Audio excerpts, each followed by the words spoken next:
हरे कृष्णा दंडवत प्रणाम हम सभी को। तो एक हम बहुत सुंदर विषय लेकर आए हैं, अलग अलग गति। तो जैसे जो जीवन यापन करता है, जैसे कर्म करता है कोई भी मनुष्य, उसे उसी प्रकार की गति मिलती हैं। तो ऐसा वर्णन हमारे शास्त्रों में आया है। तो श्रीमद् भागवतम की 11वें स्कंद में स्वयं भगवान बताते हैं कि योग, महान तप या संन्यास जीवन से महरलोक, जनोलोक, तपोलोक और सत्यलोक के शुद्ध गंतव्य को प्राप्त किए जा सकते हैं। लेकिन भक्ति योग से, केवल और केवल भक्ति योग से मेरा दिव्य धाम प्राप्त होता है। तो ये भगवान श्री उद्धव के माध्यम से हम सबको बता रहे हैं कि जब हम भक्ति को स्वीकार करेंगे तो उनका धाम है ना, जो सच्चिदानंद है, शाश्वत है, परम सुख है, जहाँ पर वो हमें आसानी से मिल सकता है, सरलता से मिल सकता है। तो और हम भक्ति योग जो है इसी जीवन में हम करते हैं, तो हमें इसी जीवन में मिल जाएगा वो भगवत धाम। और उसके विपरीत कठिन तपस्या करके, योग करके, महान तप या संन्यास ग्रहण करके हमें सिर्फ स्वर्ग लोक के भौतिक जगत का ही स्थान मिलता है, गंतव्य मिलता है। जैसे स्वर्ग लोक में ऊपर हैं जनलोक, तपलोक, महरलोक, ब्रह्मलोक। तो सबसे ऊंचा ब्रह्मलोक है, ब्रह्मा का लोक है। पर ये भी ब्रह्मा जी का भी जो लोक है वो भी भौतिक जगत में आता है, और वहाँ से भी हम नीचे गिरने का या फिर भौतिक जगत का पुनरागमन चलता ही रहता है। वो कोई शाश्वत लोक नहीं है, क्योंकि वहाँ भी जन्म, मृत्यु, जरा व्याधि होती है और जीव आत्मा जो है वो कष्ट सहता है। लेकिन वहाँ पर तपस्या के मार्ग से ब्रह्मलोक में जो ऋषिगण या ब्रह्मा जी आदि महान तपस्या करके ऊपर गोलोक में जा सकते हैं, और जाते भी हैं, और अपनी तपस्या के बल पे वो भगवान को प्राप्त कर लेते हैं। लेकिन एक जीव जो है, जीवात्मा, अगर हमें पृथ्वी लोक में हमारा जन्म हुआ है तो हमारी उत्कट इच्छा होनी चाहिए कि हमें शाश्वत धाम मिले, ना कि भौतिक धरा पे हम दोबारा आए और जन्म, मृत्यु, जरा व्याधि के कष्टों से हम उबर जाएं।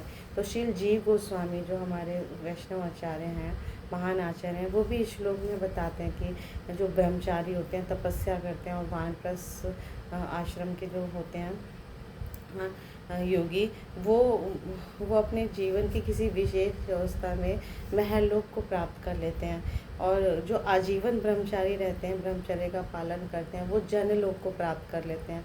और वानप्रस्थ आश्रम को ठीक से पालन करने पर हम कोई भी मनुष्य तपोलोक को प्राप्त कर सकता है। और सन्यासी जो हैं, जो आजीवन बाद में उन्होंने वानप्रस्थ के पास संन्यास आश्रम ग्रहण किया है, तो सत्य लोग तो जा सकते हैं। और ये भी विभिन्न गंतव्य जो है, ये योग गति की गंभीरता पर निर्भर करता है कि किसने कितनी गंभीरता से उसको पालन किया है। तो यहाँ पर ये तात्पर्य में बता रहे हैं कि ब्रह्मा जी तृतीय स्कंद के भागवतम में बताते हैं कि जो वैकुंठ लोक है वो शाश्वत धाम है, और वहाँ के जो निवासी हैं नीलमणि, पन्ना, स्वर्ग से निर्मित अपने अपने विमानों में यात्रा करते हैं, और हमेशा भगवान के तुष्टि के लिए वो कार्य करते हैं। उनकी अपनी कोई निजी इच्छा नहीं होती, भगवान की तुष्टि, भगवान की प्रसन्नता के लिए ही वो कार्य करते हैं, और भगवत प्रेम में इतने तुष्ट रहते हैं और भगवान के आनंद के बारे में ही सोचते रहते हैं। तो वैकुंठ आदि लोग जो हैं वो आध्यात्मिक जगत के लोग हैं, और सबसे ऊपर टॉप मोस्ट लोग है गोलोक वृंदावन। तो वहाँ पर भगवान की सुंदर सुंदर लीलाएं, रूप, गुण, माधुरी है ना, ये चलती रहती है, नित्य लीलाएं होती रहती हैं। तो वहाँ पे और ज़्यादा भगवान का माधुर्य रस है ना, 5 प्रकार के रसों से भक्त आदान प्रदान करते हैं। तो एक भक्त की यही इच्छा होनी चाहिए कि वो कैसे वह आध्यात्मिक जगत को प्राप्त करे, वैकुंठ और गोलोक की प्राप्ति करे, जहाँ से उसको इस धरातल पर दोबारा ना आना पड़े, इस भौतिक जगत में दोबारा ना आना पड़े। तो इसकी गारंटी भी भगवद गीता में भगवान श्री कृष्ण बोलते हैं, सर्वधर्मान् परित्यज्य मामेकं शरणं व्रज अहम त्वां सर्वपापेभ्यो मोक्षयिष्यामि मा शुचा।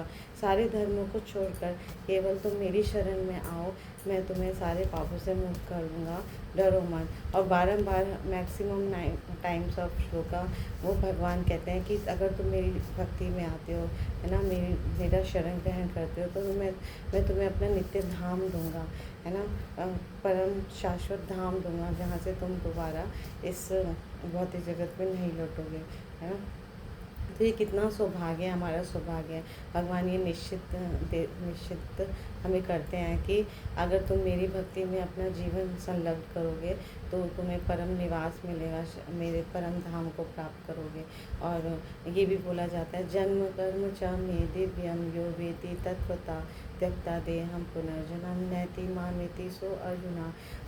तो भगवान अर्जुन को कहते हैं चतुर्थ अध्याय में भगवद गीता की, जो भी मनुष्य मेरे जन्म और कर्म की प्रकृति को है ना तत्वतः जान लेगा, है ना, जन्म कर्म च मे दिव्यम यो वेति तत्वता त्यक्ता देहम पुनर्जन्म।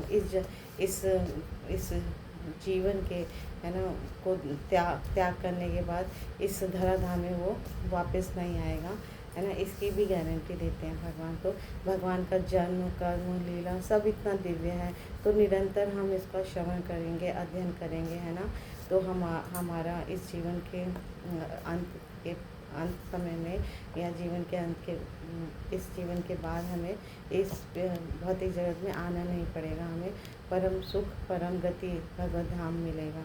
और वो गति जो है वो परम गति है, और इस मनुष्य जीवन का परम लक्ष्य ही है वो कृष्णा प्रेम, कृष्णा प्राप्ति, भगवत धाम।